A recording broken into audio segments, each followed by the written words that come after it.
Ayun na yung mga darating na South ni Sir Migs. Oo, yun nga, paghahandaan ulit.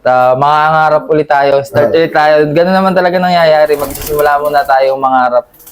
Halos lahat naman nangangarap ulit manali. Pero hindi pwedeng pangarap lang. Pangarap. Kailangan mo ng kilusan. kilusan. Tama, number 1. Kailangan kilusan. Kailangan mo talaga kilusan. Hindi pwedeng yung... Paata-ata lang ano. Oo, hindi pwedeng aasa ka sa bloodline. Kasi kahit overall pagbanggain mo, hindi yan kakana kung hindi mo kikilusan Kumbaga, as a athlete talaga, no, idol, kailangan mong trabahuin talaga. Yun, kagaya nga nito, ginawa ko ngayong North. Sa 3 nilipad ko, talagang maganda ang naging resulta. Kasi yung kagaya ng iba nating kalaro sa club is marami yung inililipad nila. Unlike sa atin, karang wala tayong kalaban-laban kung sakali. Sa percentage sa percentage, wala. Kagandaan nun is nag-perform yung mga ibon ko na hatak sa akin. Kasi ngayon ito, pag araw-araw ako nagte-training talaga, dala-dala ko siya sa Kabinte. 40 kilometers. Dala-dala ko siya sa Laguna. Araw-araw, hindi man araw-araw. Tuesday, Wednesday, Thursday. 3 beses. Yun nga lang, pag contender ka nitong duluhan ng Santa Ana. Hindi ka na nag-toss, idol? Nag-toss pa rin ako. 2 Kabinte. 1 Lokban Quezon na lang. Okay. Araw ng loading Thursday. Araw ng loading Thursday, nag-toss pa ako ng Ano yun, idol? Halimbawa, pag nag-toss ka, nagpapa-low-fly ka pa rin po. Yun. Isa pa po yun tuwing maaga. Kasi ang low-fly ko po dito is maaga. Maaga. 5:40 ng maaga. Ayun. Tapos ang balik ng ibong ko is bago mag alas 7. Yun ang isa pa sa akin, hindi ako kagaya po ngayon, hindi ako nagro-road train.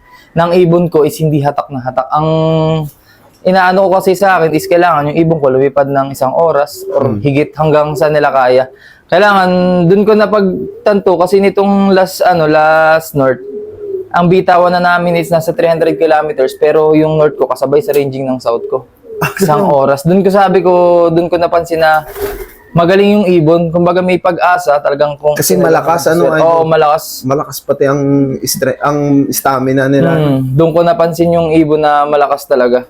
Na 300, 200, mga ganong bitawan na kilometers. Pero yung nililipad kong dalawa is nasama sa ranging. Kasi nung una, pag nagde-derby nung una, ang ibon naman is hindi nalipad na nadapo. Talaga yung tamad na. Napapansin ko sa kanila, hindi. Kung ano nililipad ng South ko, ganun din ang nililipad ng North ko. Kaya pinagsasama-sama ko na sila. Kumbaga para may hatak. May hatak, hindi nabalik. Bit talaga. Kung saan sila mag-ranging, bit-bit yung aking North. Isa yun sa naging... Bago ko pati i-road train, low-fly muna ako. Pagka low-fly ko, pagka-pasok dito ng ibon, kasi ang toss ko pa naman, bit-bit ko na siya, Palaguna. Pero pinakakawalan ko siya mga alas 10, alas 11. Tanghali, Tanghali na. Dala-dala ko na siya sa Laguna. Ayun. So, yun, kung makikita nyo naman, condition na condition yung mga ibon. Tapos ito, yung mga gulang ng mga winner, naandyan din. Dito din. Ito, nanay ni Estela. Hindi, kung titignan mo ito, hindi ito bibili ng bata Pangit Ayun, late lang idol. Neto Tapos walang singsing. Kasi ito, mga stock namin, stock ng kapatid ko. Hindi na siningsingan. Hindi kami nagsisingsing. Kasi pag nagsingsing na iinganyo ka pang ilipad Kaya hindi kami nagri-ring. Ito ang may pasok ng linyada ko, tapos linyada ng kapatid ko, tapos may boy. Bali 3 nakapasok na dito. Tapos ito, linyada ng kapatid ko. Mga Boydi line. Lahi yan ng mga MacArthur ni Boydi. So bali si Estela, line bred na. Halos line bred na. Hindi siya line breed. Ibang bot ng ibang line ng kapatid niya. Pero ito, ito LB line na nga. May pasok to ng Boydi. Tapos may pasok na linyada ko. Sa kapatid ko ito, solid Boydi. Solid Boydi. Solid Boydi to. Ayun. Ito kasi yung pinagmulan ko is, ito. Ito. Ang gandang ibon So, abangan natin yung mga susunod na... Tapos yun nga, mga kartus. Kartus yung hinawa ko, tsaka mga bulakan. Bulakan ng sa mentor ko, yung kay Daryl Pesebre. Yun nga, kagaya ng may nagtanong sa akin, yung nakaraan is ang turo sa akin ng mentor ko is hindi ako yung sa gamot nga. Yung pinag-aralan ko is carbs, protein, tsaka fats. Doon ko inaral yung patoka. Hindi ako nag-base sa supplement ng ibon. Ginagamit ko sa supplement is Parex. Parex B-complex. Parex B-complex. Pero pag nagbigay ako ng Parex, kailangan ibon ko talagang lilipad. Tsaka 3 days lang ang bigayan ko ng gamot. Hindi ako nagbibigay ng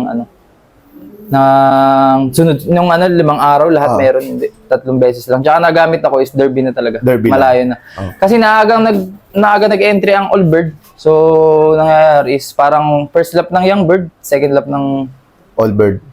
All Bird, mga ganun. Ako nagbibigay ng gamot. Buong training, wala akong ibang binibigay. Talagang plain lang, sariling lakas ni ibon. Kasi kung mawawala, kung mahina ang ibon, mahina talaga. Mahina talaga, walang magagawa. Oo, wala tayong magagawa din eh. Kung, yun nga lang, kalaban natin, isa pa is disgrasya. Disgrasya naman. Oo. Pero kung kahit naman ano mangyari, may linyada naman silang okay talaga eh. Kumbaga overall sa overall, kaya nga lang talaga hindi pinagkaloob. Oo, tama. Ayun, so bala yun, yung simpleng tips ni Sir Migs Rongalerios. Opo. Black Inklop. Black Inklop ng Lucena. So bale, Idol, meron po ba kayong may share na tips para sa mga newbie na gusto din pasukin yung ating pigeon industry? Ang tips ko is kumuha na sila sa talagang linyada ng pamilya ng winner. Yun nga is talaga doon tayo mas malapit.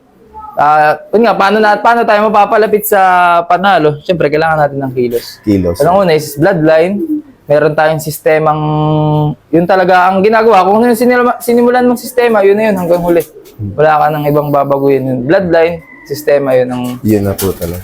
tip ko sa mga papasok sa pag-iibon. Tsaka yung tiyaga. Kasi kung wala kang tiyaga sa pag-iibon, unang lipad mo, gulong ka, panghihinaan ka ng lobby. Oo, tama. Tiyaga talaga. Oo. So, bali, Idol, sa breeding at saka sa flying tips, meron po ba kayo maibabahagi? Sa breeding ko is, common lang magpa-flashing ka, purga, flashing. Tapos every Monday ko, bawang, oregano, sibuyas, bawang, at saka luyan dilaw. Nagpapakulo ako tuwing Monday. Kung ano yung ginagawa ko sa flyer, ganun din sa breeder. Kung anong iniinom ng breeder, ganun din. Isa lang po talaga sila. Lahatan sila parehas. Tapos breeder mix, yun ang gamit ko, Kalapatids breeder Kalapatids, mix. Simula breeding hanggang derby ng karera. Breeder mix po. Breeder mix lang. Nagdadagdag lang tayo pagdating ng mga last 2 laps. Kasi nga, hinahabol natin yung mga sinusunod natin fats, carbs, Fats, carbs, protein po talaga. Pero Kalapatids ang ginagamit natin. Ayun, so solid Kalapatids user si Sir Migs Rongalerios. Ayan. So bali, Idol, 1 week preparation, ano po yung bago mag-derby? Ano po yung kadalasan nyo pong ginagawa? 1 week preparation is Monday, yun nga, flashing ko is yung natural, yung binanggit ko kanina. Yung pinakuluan. Tapos Tuesday is probiotic. Wednesday ko is plain water ako ng Wednesday. Thursday, probiotic ulit. Tapos ay Friday, puro plain na lahat. Paano yung plain na lahat? Puro plain. Yung gamot ko naman is 3 days lang. Tuesday, Wednesday, Thursday. Hindi ako nagbibigay ng gamot. Ang ginagamit ko lang, ito lang. Pula puti. Pula puti. Yan, yun ang marami ko eh. Multivitamins itong calcium. Itong calcium ko is binibigay ko to is yung tuwing Lunes ng Tapos itong multivitamins, tapos Parex B complex. Ganito kalaki yun nasa Ayan, ito. Parex B complex. Ito ang ginagamit ko, Parex. Ito nung una, ginagamit ko siya, yung B12. Ngayon, hindi ko na siya ginamit. Para maubos lang, binibigay ko sa breeder. Na lang po. Sa breeder ko na lang binibigay. Dagdag suporta na rin, Idol. Dagdag suporta. Yun nga, ito rin, mga gamit ko, Kartus. Kartus pa rin. Ayun. So, bali, Idol, in case po na may magtanong ng mga ka-newbie fanciers na gusto din sumubok ng bloodlines nyo, kayo po ba ay open na nagbibigay? Open naman ako. Pag, yun nga lang, tatapusin ko muna yung breeding sa akin. po. Yung mga sobra, pwede ako mag-out ng ibon. Mga pasingsing din po. Pasingsing. Natanggap tayong pasingsing. Ubusin ko muna yung sa akin. Opo. Pero late kasi talaga ako mag-breed. Ito, pang summer pati.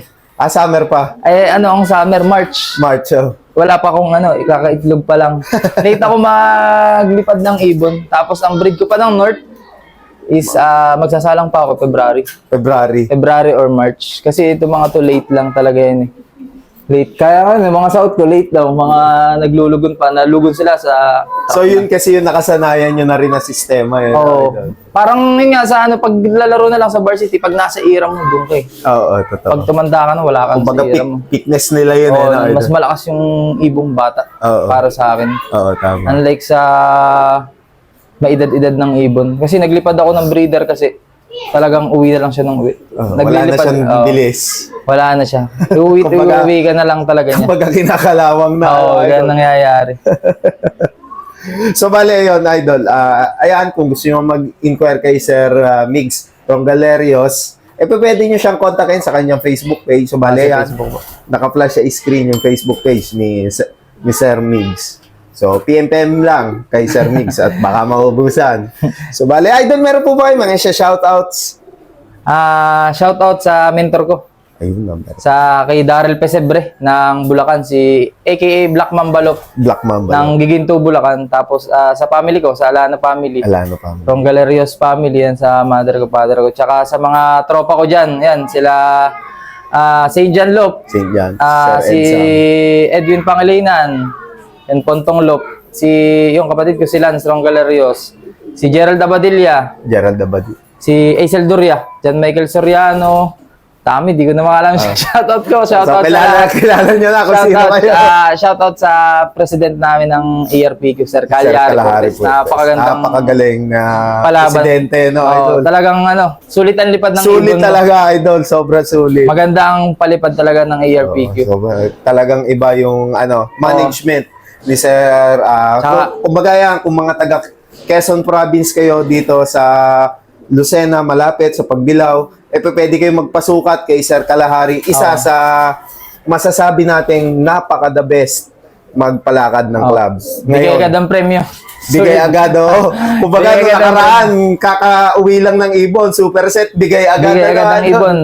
Bigay agad ang premyo. So, ganun kaganda yung palakad ni Sir Calyari Cortez. Saka ibang labanan pagdating sa ERPQ. Oh, mabigat-bigat. Mabigat talaga. Talagang nandun yung laban ko nga nung North. Sabi ko, napaproud ako sa sarili ko na napasingit tayo sa mga idol kasi halos lahat ng nasa top 10 overall mga idol talaga. Idol, talagang kilalang pan-share ng sila buong Anthony Quezon. Enriquez, Tan Brothers, Roald and Hans Makatangay. Roald and Hans. Talagang malulupit, nakasabay tayo sa kanila. Tsaka shoutout, salamat sa ibong kong si Yang Wan. Ayan, si Yang Si Yang Wan ang talagang nagpa-boom din sa akin. Ayan, si Yang Wan. Eto, Napakalupit na ibon. si Yang Wan. Bali, ang nanay na kay Gerald Abadilla. Ayan. So, bale yan. Kung bago pa nga lang kayo sa aming YouTube channel, mag-like, comment, share, and subscribe na kayo. Hit nyo na rin yung notification bell button para lagi kayong update sa mga bagong video na aming ilalabas. Maraming salamat mga kalapatids. See you next video. Paalam.